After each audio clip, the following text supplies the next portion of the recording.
Well, Happy New Year. Uh, it is uh, it is so good to be on this call with men who want to grow, men who want to be godly, people who are saying, I want 2024 to be my very best year ever because I'm going to defeat this addiction and become the person God wants me to be and walk in integrity for my spouse and for my family and walk in integrity so I can feel good about who I am. And yes, it's a great year to put God first because life goes best when you do. So yeah, God bless you and love you tons. Uh, this talk today is one that I did 4 years ago. Well, it's versions of the one I did 4 years ago. I would never do the talk the same because I've added a whole bunch of stuff here today. But the title is Stay in Your Lane, and it's revisited. And we use this often. We just tell guys, stay in your lane, stay in your lane. It's really important that you get the nuances, you understand what that stay in your lane really means. And so the idea as I developed it is the fact that you and your spouse were driving in a car together. You were at the wheel. Because of your addiction, you were relationally driving carelessly. She might have even warned you and said, slow down, or, are you sure this is the right way? Or are you not taking this corner too fast? Or, she would be questioning about your integrity and maybe she suspected the porn addiction or she caught you or whatever. And she warned you and she, whatever. But uh, you caused a relational wreck through the choices to be involved in the addiction, to be involved with the pornography or acting outside the marriage. You caused a relational wreck. And so it's possible that your spouse just doesn't want to be in the car with you. Like some of you are separated. That's the deal. The way you drove, I even warned you, and now we're in the ditch rolling, and she's hanging upside down in the car with bruises, and she's hurt. She might herself need to go through some rehab and recovery because of what you have put her through, or in some cases, women, what you put your husbands through. But understand that they are doubting your ability to drive and that they want to get in the car with you. I mean, she may decide, I never want to be in the car with you again. And your acting outside the marriage has led to maybe a divorce or that you're at least separated. But while I am pro marriage and I'd like to, where possible, help couples reconcile after the poor choices that go with addiction, and yes, that's a amicable goal, a credible goal. Um, Whether or not your spouse stays with you shouldn't be your primary concern. You shouldn't be doing it to quote unquote get your spouse back. Now, they're worth fighting for, yes, but your target can't be, I'm doing this so that he or she will say, yes, yeah, come on back. Okay. Now, we want them to say that because of the fact you've stayed in your lane. But you need to be committed to do your work. That is stay in your lane. I'll give you a definition in a moment.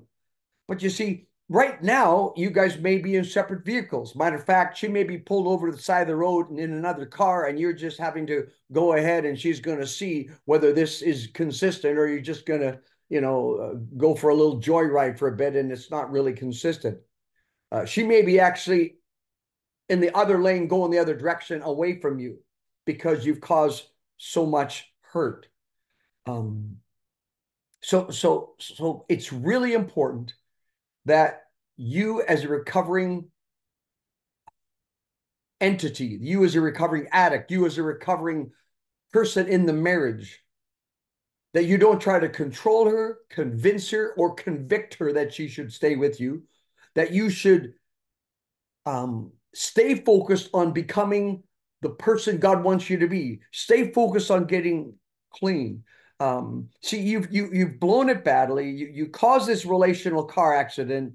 She's hurt by it, and she has a good right to think through whether she wants to get in the car with you again. Um, that's why at this time it's really important, and your best course of action is stay in your lane. Stay in your lane. I'm going to give you a definition of stay in your lane. It's completely in your notes there, so you'll have it. But stay in your lane means to fully and exclusively focusing on doing all that you can do in the recovery journey. It's dealing with you.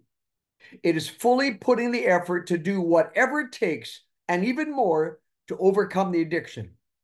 Yes, it's hard slugging and it's not a quick fix. It is faithful, consistent work that over a long period of time becomes more and more believable to a doubting spouse. You are genuinely changing and dealing with your addiction. That's stay in your lane. So, frankly, shut up and just keep doing what you're supposed to be doing. You stay in your lane. Don't be looking at, well, she's not doing this or she's not doing that. Don't be going there. Focus fully on what God wants you to be doing, period. The long loved expression that I created, boys make excuses, men make changes, comes into play here. See, a boy delays doing the work. A boy explains why he doesn't need to do all this stuff. A boy makes excuses, but men make changes. And for the women involved, I'm going to try those women that are addicts listening to this talk. Girls excuse secrets. Women embrace integrity. Girls excuse secrets. They keep their private addiction going. Women embrace integrity, us thus making changes. So remember, you are both going in the same direction. It just might be in different vehicles for a while, because the ultimate goal is we want a solid, God-honoring marriage. But in the meantime, don't guilt her, pressure her, or in any way emotionally manipulate her. Stop being an emotional adolescent. Grow up and drive the car maturely. You bear the pain for your spouse's loss. You stop the whining and you focus on understanding their pain and what you caused through your addiction. Remember, the destination is the same. Hopefully, he still wants a God-honoring marriage. So do what you need to do as best that you can. Put in the work to show that you love them. Humbly apologize again and again anytime they're triggered. And I challenge you to refer to the document when your spouse is triggered. You can't control their responsiveness.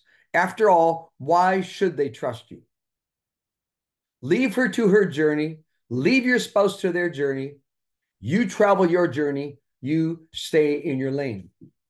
I got a couple of things of why it's best to stay in your lane. I don't know, 7, I guess it is. So here are my 7 reasons why it's best for you to stay in your lane. Number 1, it's work that you must do anyway, so just get to it. So it's best to stay in your lane and just get to the work. Number 2, you can't change your spouse anyway, so quit trying. You have a hard enough, at least I like to say, I have a hard enough time changing me by the help of God. So quit trying to change your partner and focus on doing the work that you must do just to get with it. Thirdly, staying in your lane is really growing up. Rather than pressuring them and you need to be easier on me. Don't you see how hard I'm trying? Don't focus on what you're doing. Just shut up and do it and grow up and quit making excuses. Because remember, fourthly, boys make excuses and men make changes, or girls excuse secrets and women embrace integrity. But the idea is you need to show the changes. Changes take time, and it is work. I've heard Dr. Weiss say it in his office to a couple. He said to the wife, in this case, the husband was the addict. He said to the wife, "You will tell in 90 days whether he's going to change." Because he's saying in 3 months, you can see whether or not he is working hard and making changes. But you need to show the changes. That's why it's best to stay in your lane. Change takes time. Stay in your lane because it also allows you to show your effort. You need to do the work, and actually doing the work shows the effort, and staying in your lane shows the commitment you're making. And finally, why it's best to stay in your lane. Your spouse won't and doesn't feel manipulated when you just put your head down and do the work that you need to do. So you stay in your lane, and that's why it's best to do just that. Here are some of the enemies that distract you from staying in your lane. Staying in your lane again is mean you do what you need to do to recover. Just shut up and you do what you need to do to recover. But here's some of the inner enemies that distract you from staying in your lane. Number one, frankly, is just laziness. It's your failure to put in consistent effort. Now, being here to regroup or being in one of the other recovery groups is a great thing. So just getting up, in this case, an early morning, is effort. So being consistent is true. I mean, for years we've been taking attendance, and it's an invariable. Those that bail after 3 months, 4 months, are the ones that continue in the addiction. They haven't made connection. They haven't done the work. So laziness is an enemy. Rage, anger at your spouse for making you have to do all this stuff. Don't you understand that I'm different now? BS. You need to quit blaming, quit being angry, quit when she is triggered or he is triggered, quit reacting against them like they're the problem. A trigger is a recognition of something similar, and they are hurt by your past behavior, and they see a looping effect where here we go again. And when you get angry and blame and get rageful, no good. That's an enemy that will distract you from staying in your lane. Thirdly, selfishness. When your spouse is triggered and you don't empathize well at all. Empathy is a hard thing to develop for an addict because empathy is the opposite of addiction, because addiction thinks only about me and my jollies and everything. It's not thinking about other people. So selfishness is another enemy of staying in your lane. Fourthly, excuses, where you create reasons to convince yourself or others that, it's really not that bad, or it's not my fault, or she's reacting too extreme. This is not fair to me. And it's just a life of excuses. And yeah, so that's challenging. Number 5, fading effort. Simply not nailing the 12-step program. Literally, I got guys, yeah, I haven't got to that yet. I'll say it clearly. The 12-step program is a parallel program that you need to be working on beyond just showing up here in the calls. Robbie has given some amazing teaching tools to help you through the 12-step program. And many guys on this call have finished the 12-step program. And you can't have a fading effort. You need to get the work done that's running parallel here. Another distraction from staying in your lane is shallow work, half-hearted effort, simply to try to satisfy your spouse, but really not make changes. Thus the warning I said earlier, that really be honest with the people in your small group, your breakout group. Don't try to pull the wool over one another's eyes when you're in a recovery group. You got to be honest with each other. And the half-hearted effort will lead to a half-baked recovery. It won't allow you to stay in your lane because the effort isn't there. Seventhly, sometimes it's just all about image control. You're just checking boxes. You can't believe how many spouses say to me, I think he's just checking boxes, which means I'm not really doing the work. He's just trying to create the image, trying to, oh, I was at regroup again. What do you want me to do? I'm praying with the guys and they're, but you see, when it's image control and not real transformation, it's not legitimate staying in your lane. You're not doing the work. Sometimes people, addicts especially, get stuck with minimization of their addiction. It's not that big a deal. I've got it kind of looked after, and I don't know why you're so upset about it or whatever. But remember, in their mind, your spouse's mind, you were driving recklessly. They were just a passenger in the car, and they might even warned you and showed concern, and you took a corner relationally too much, and you rolled the car, and they got all this hurt because of you, and yet you're minimizing the addiction. Uh, Here's another one. There are people in our recovery groups that are actually doing better, but they're not clean. They're doing better than they maybe they've ever done. They're doing better than they did for 5 years, but they're not clean. They're they need to take a stand to not just do better, but to really push towards freedom, to really, in maturity, put the addiction behind them. So stay in your lane. Don't just do better, come clean, and get the complete freedom that God would want for you.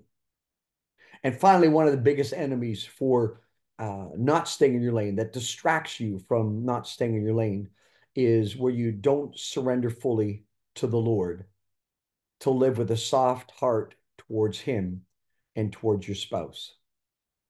A complete surrender to the Lord is what is needed. But that's when people are hesitant to do that, that's going to prevent them from staying in their lane.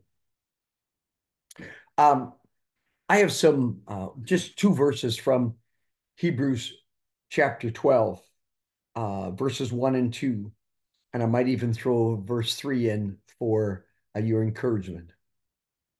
So we're going to break this down. And you understand that the idea of roads were there. I mean, in the time of Jesus, the Romans were famous for making pretty solid roads that were easy to transfer around the country, not just a goat trail, but actually roadways that were, you know, paved with the cobblestone and all that stuff, so that they would be able to continue to move around their domain with greater freedom, because the roads were never impassable, because now they were crowned with cobblestone and all that stuff.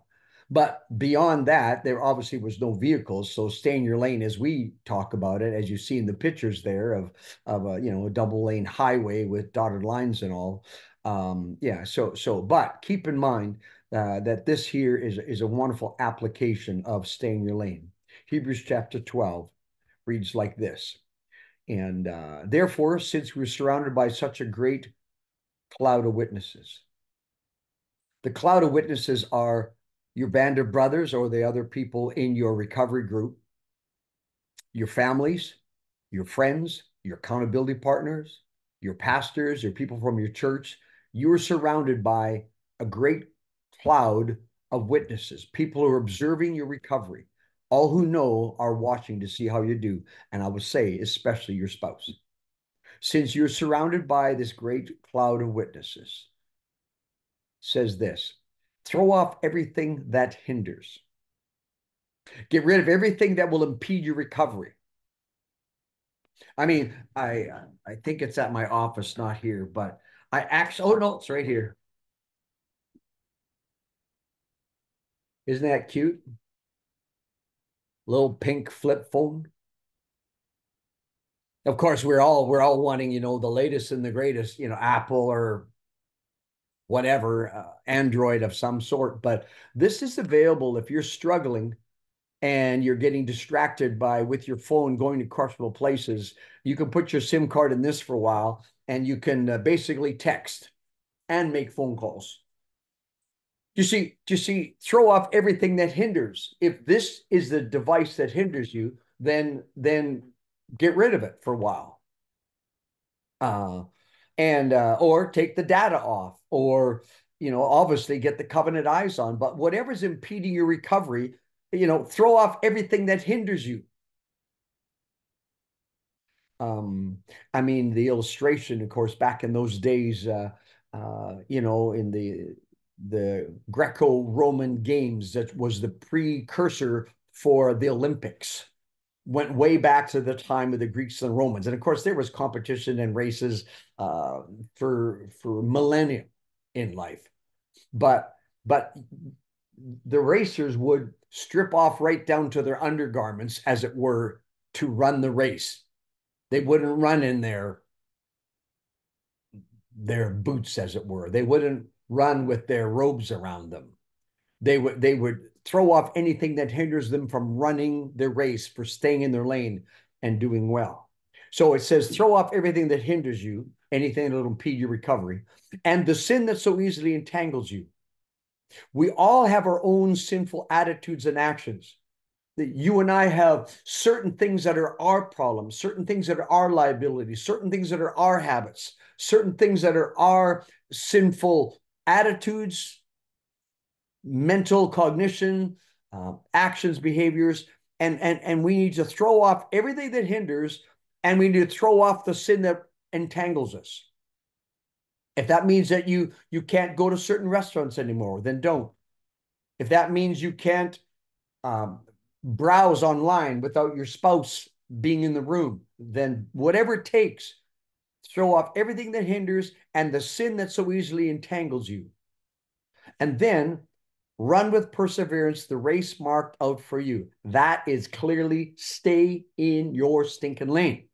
Run with perseverance the race marked out for you, that you would be a person who is committed to run the race of freedom until you see Jesus. And yes, it is a marathon, not a sprint. Don't think, oh, I got this figured out in 2.5 months. Not likely. It's a marathon. It's more like 18 months to 3 years. But the point is, run with perseverance the race marked out for you. Stay in your lane. Goes on to say in verse 2, fixing your eyes on Jesus, not on your spouse, only on the Lord. Fixing your eyes on Jesus. Jesus, what do you want me to do? Jesus, how do you want me to live? Jesus, I want to be the person you want me to be. Funny thing is, when I really become the person God wants me to be, that's likely the best version of you that your spouse would embrace, that they would come back to you with delight because you've genuinely changed. So Jesus, please lead me. It goes on to say, look, fixing your eyes on Jesus, the pioneer and perfecter of the faith, rather. The pioneer. He will be the one who leads you out. He's the pioneer that'll do it. And the perfecter, he's your recovery champion. He wants your freedom. He wants you to walk without the addiction crippling you. And he is the pioneer and perfecter of your faith and your victory. He's the recovery champion. Surrender to him. And he goes on to say, who for the joy set before him. Jesus looked ahead in faith and hope for change. The joy set before him was that he was going to die for you and I, that we would give our lives to him and live changed lives. That's the joy set before him, that he would die for you, and his death was not in vain because you surrender, that you do the work. And the joy set before him is he's looking forward to our faith and our transformed lives as we trust ourselves to him. What did he do? He endured the cross. He did the sacrificial work of redeeming the mess that you created. He died for you. He died for your mess. He died for your challenges. He died for your addiction. He wants to see you free. He endured the cross, did that sacrificial work of redeeming you, scorning its shame. It doesn't matter how it humbled him. He stayed focused in humility of doing what he needed to do. You need to stay focused in humility of doing what you need to do. modeling after Jesus, scorning its shame. I don't care. I just want freedom. I don't care if I got to 10 regroup for 2 years, 3 years, 5 years. I want freedom and I will not stop until I get it. And so you endure the cross, you do the sacrificial work of trusting God to help you redeem this thing. And then scorn its shame, stay focused in humility. And then he sat down at the right hand of God, the throne of God. And you, through this journey, you become the man, the person God called you to be. Looking unto Jesus, fixing your eyes on Jesus, not your spouse. You stay in your lane.